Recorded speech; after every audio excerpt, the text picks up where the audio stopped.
cimiento se ha dado a la fe de Dios en su eterna palabra de amor.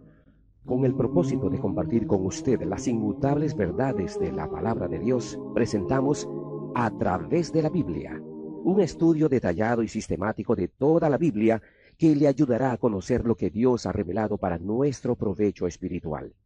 Estos estudios bíblicos fueron diseñados y elaborados por el Dr. J. Vernon McGee, versado maestro de la Biblia, quien dedicó la mayor parte de su vida a la enseñanza clara y sencilla de la palabra de Dios.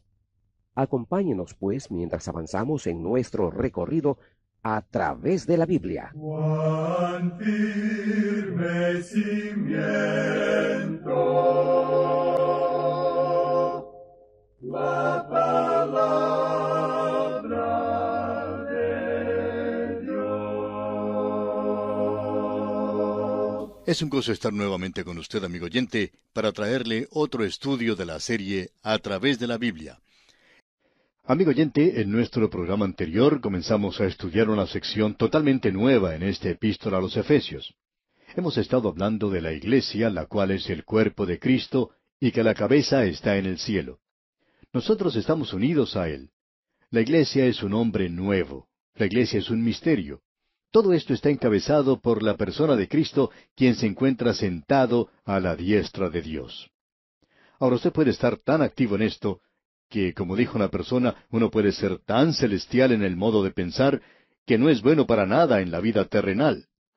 Hay muchas personas que se dejan llevar por esto y no se dan cuenta que tenemos que caminar en este mundo que es bastante malo, un mundo verdaderamente vil, y allí es donde estamos nosotros. En el estudio anterior vimos que Pablo decía cómo debemos andar. Ahora el andar es aquí en este mundo, y eso es lo que este cuerpo tiene que hacer. Primero vimos la exhibición del cuerpo, y él habló directamente a la persona, que esa persona tiene que andar en humildad y mansedumbre. Luego él amplificó eso e incluyó a la iglesia. Hay un cuerpo, un espíritu. Luego llegó al punto crucial, culminante de esa declaración, al decir aquí en el versículo 6 de este capítulo 4 de Efesios, un Dios y Padre de todos, el cual es sobre todos y por todos y en todos. Ahora, cuando él dice que es sobre todos, estamos hablando en realidad acerca de la trascendencia de Dios, es decir, que Dios es anterior al universo. Él es superior a su creación. Él no depende de la creación. El Señor no depende del oxígeno para poder subsistir. Él no necesita traer las provisiones de la retaguardia. No tiene que ir a hacer compras los sábados para tener comida el fin de semana. Él no depende de su creación. Él es trascendente. Y no solo está sobre todo, sino que Él también está a través de todo, y eso quiere decir que está en este universo en el cual usted y yo vivimos.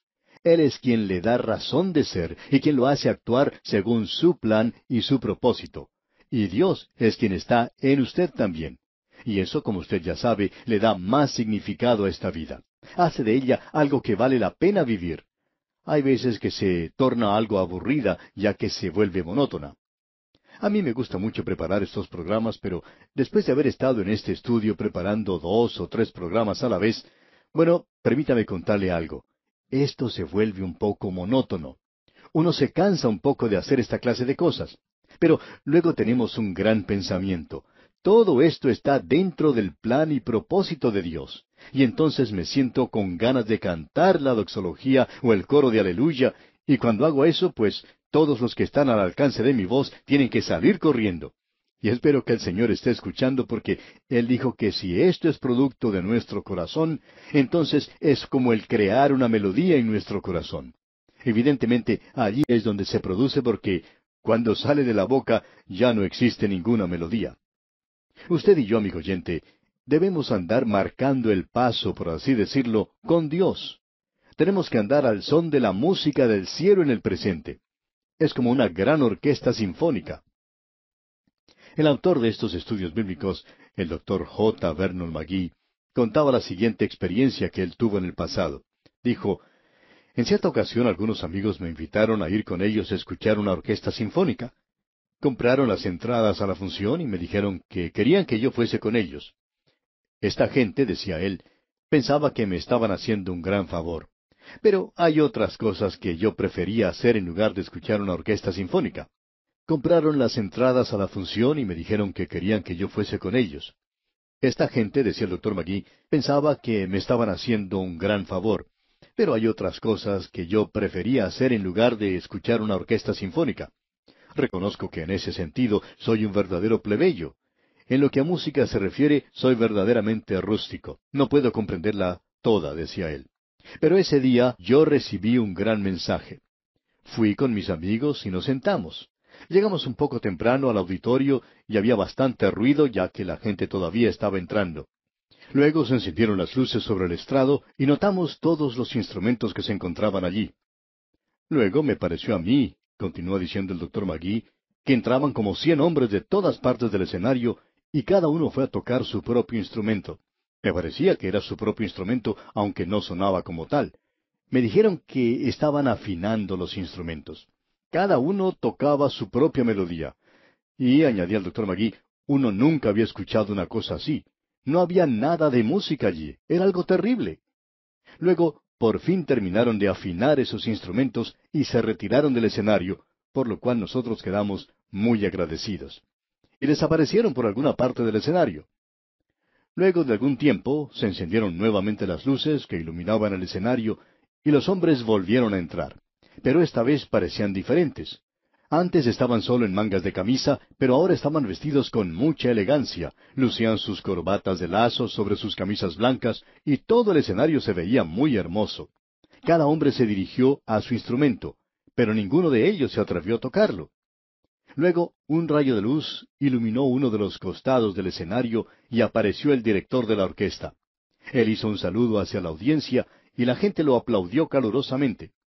Enseguida se dirigió al estrado, tomó la batuta y nuevamente se inclinó ante el público. Entonces todo el mundo aplaudió.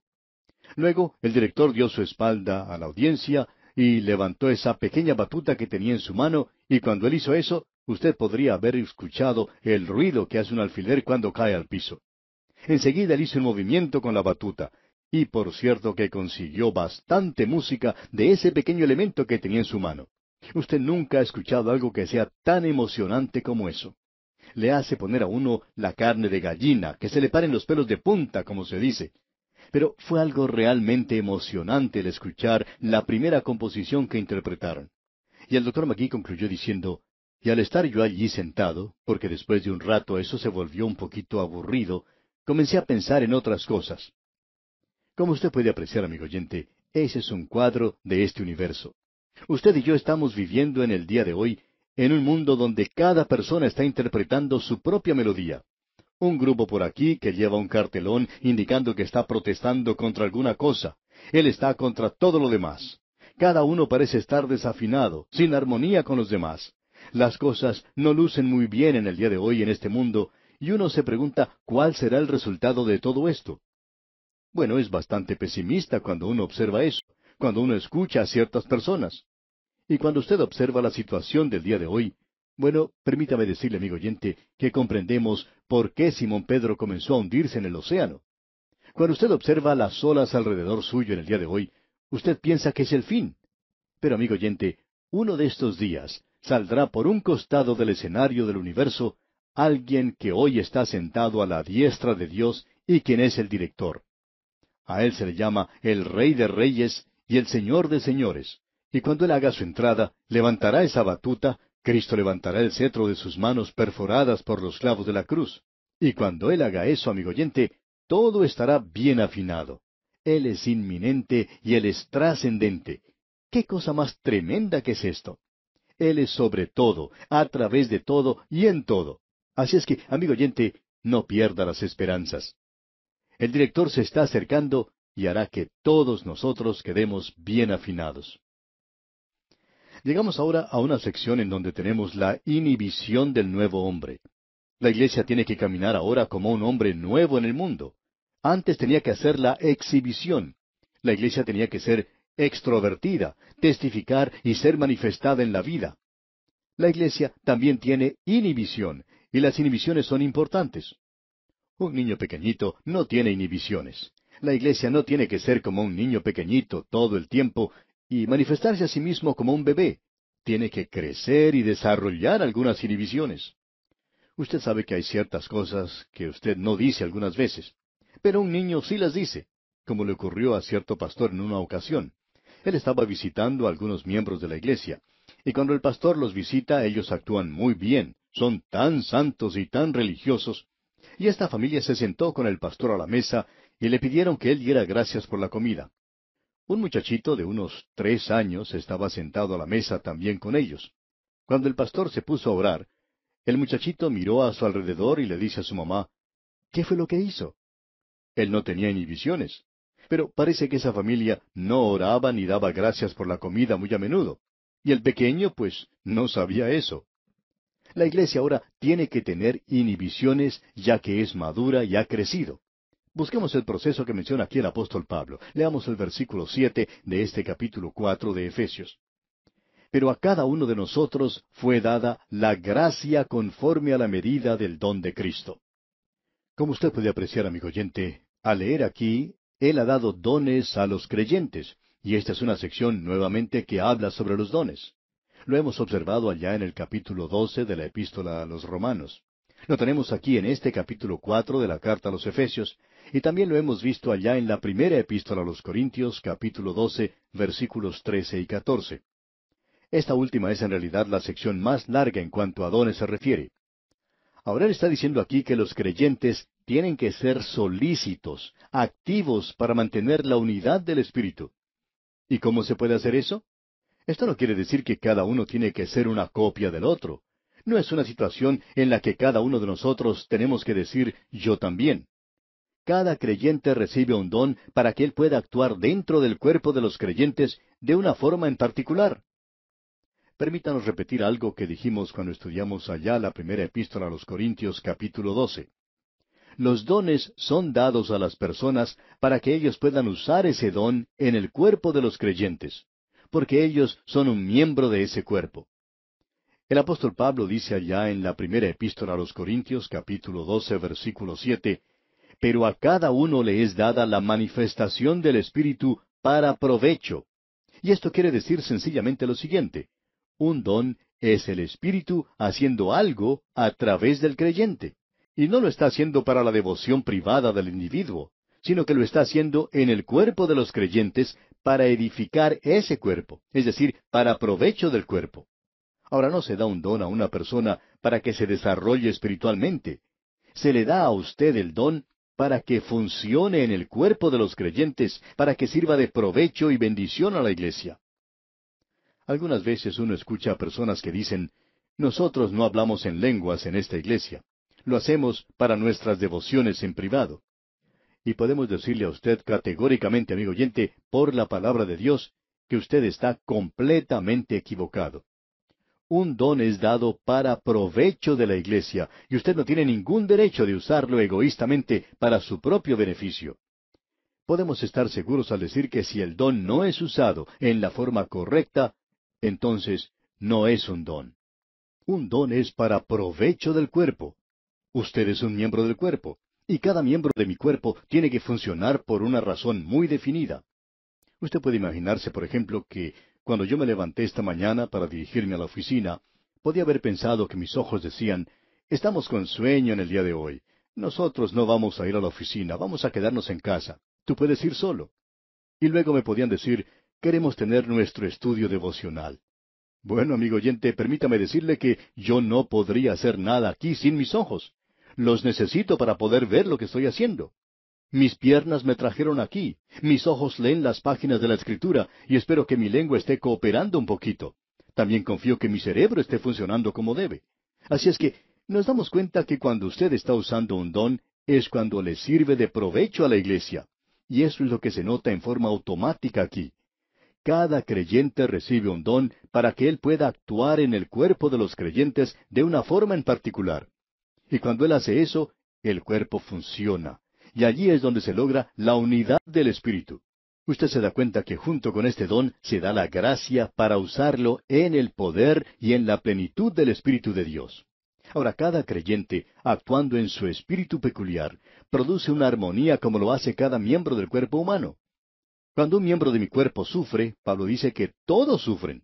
Y por lo tanto, cuando usted no actúa como debe, no ejercita su don en el cuerpo, usted hace que todos los demás queden desafinados, debemos decir de paso. Y luego dice aquí, en el versículo 8 del capítulo 4 de la epístola a los Efesios, por lo cual dice, subiendo a lo alto, llevó cautiva la cautividad, y dio dones a los hombres. Bueno, él hizo dos cosas. Primero, llevó cautiva la cautividad. Como usted puede darse cuenta, esa es una cita tomada directamente del Salmo 68, versículo 18. Y permítame que lea este pasaje bíblico. Subiste a lo alto, cautivaste la cautividad, tomaste dones para los hombres y también para los rebeldes, para que habite entre ellos Jehová Dios. Ahora alguien va a decir quizá, pero allí hay un poco de discrepancia en cuanto a esa cita. En el Salmo dice, tomaste, y aquí en Efesios dice, y dio. Bueno, debemos decir aquí que cualquier autor tiene derecho de cambiar su propia escritura, pero ninguna otra persona puede hacerlo. Por ejemplo, si un hombre dice en un artículo, en una revista, algo de lo que escuchó que yo estaba diciendo, pero él no dice las palabras que yo utilizo, pues yo puedo protestar al editor porque él no me ha citado correctamente, para que él corrija ese error de la cita mala. Sin embargo, yo sí tengo el derecho de citar de la forma en que quiero mis propias palabras. Si veo que al cambiar el sentido de las mismas puede servir un propósito en especial. Ahora el Espíritu Santo cambia eso y lo hace con un propósito. ¿Por qué? En el libro de los Salmos, el Señor tenía dones listos en el pasado al estar sentado a la diestra de Dios. Ahora Él ha estado aquí y Cristo ha regresado en el Espíritu de Dios. Él es quien está hoy distribuyendo los dones. Entonces, Él los dio. ¿No le parece? Creemos que esto es correcto. Creemos que esto aquí es una referencia a la ascensión de Cristo. En esa ocasión, cuando Él ascendió, hizo dos cosas. Llevó cautiva la cautividad, y creemos que quiere decir que aquellos del Antiguo Testamento que habían sido redimidos, pero que aún estaban en el paraíso, fueron tomados por Cristo junto con Él, los sacó del paraíso y los llevó a la misma presencia de Dios. Porque se nos dice hoy en día que cuando uno muere no va al paraíso, dice ausentes en el cuerpo y presentes con el Señor. Se nos dice que Él hizo algo más. Dio dones a los hombres.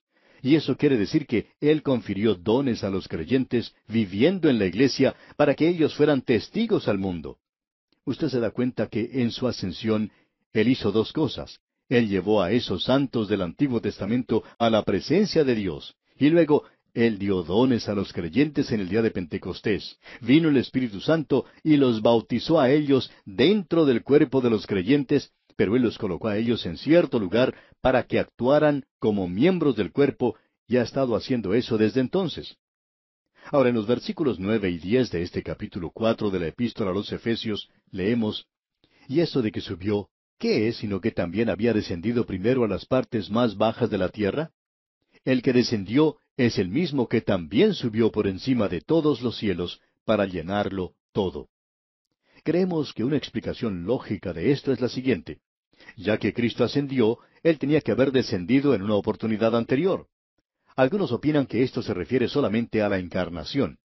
Por ejemplo, los patriarcas de la iglesia primitiva veían aquí la obra de Cristo tomando a los santos del Antiguo Testamento que estaban en el paraíso y llevándolos al trono de Dios. Ahora, no es necesario pensar que Él entró en alguna clase de sufrimiento después de la muerte. Por ejemplo, se nos dice que Él descendió a los infiernos. Bien, ¿qué es lo que quiere decir eso? Bueno, Él descendió al lugar donde estaban los muertos, y su encarnación y muerte fueron su humillación y descenso. Eso era suficiente o adecuado para llevar a los redimidos del Antiguo Testamento a la presencia de Dios. Creemos que es eso lo que tenemos aquí en este pasaje, y reconocemos que hay otras interpretaciones. Luego tenemos en el versículo 11 de este capítulo 4 de la Epístola a los Efesios lo siguiente. «Y Él mismo constituyó a unos apóstoles, a otros profetas, a otros evangelistas, a otros pastores y maestros». Ahora quisiéramos que usted note la diferencia que existe en este pasaje. Estos no son dones que Él está dando a los hombres, aun cuando Él ha hecho eso. Lo que Él está diciendo aquí es que tomó a estos hombres que tenían ciertos dones y que Él los da a la iglesia. ¿Con qué propósito?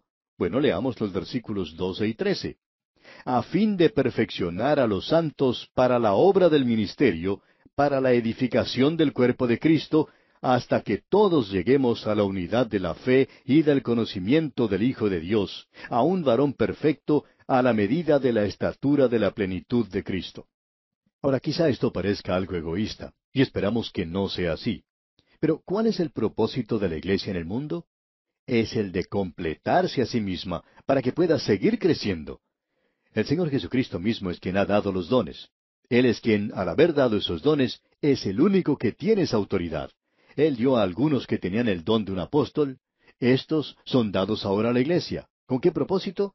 Bueno, para que el apóstol sea, como dijo Pablo, apóstol no de hombres, ni por hombre, sino por Jesucristo y por Dios el Padre, que lo resucitó de los muertos.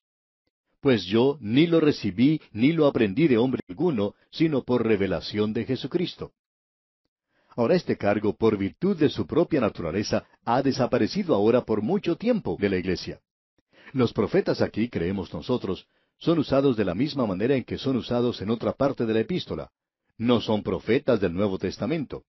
Creemos que lo que quiere decir aquí es que son predicadores.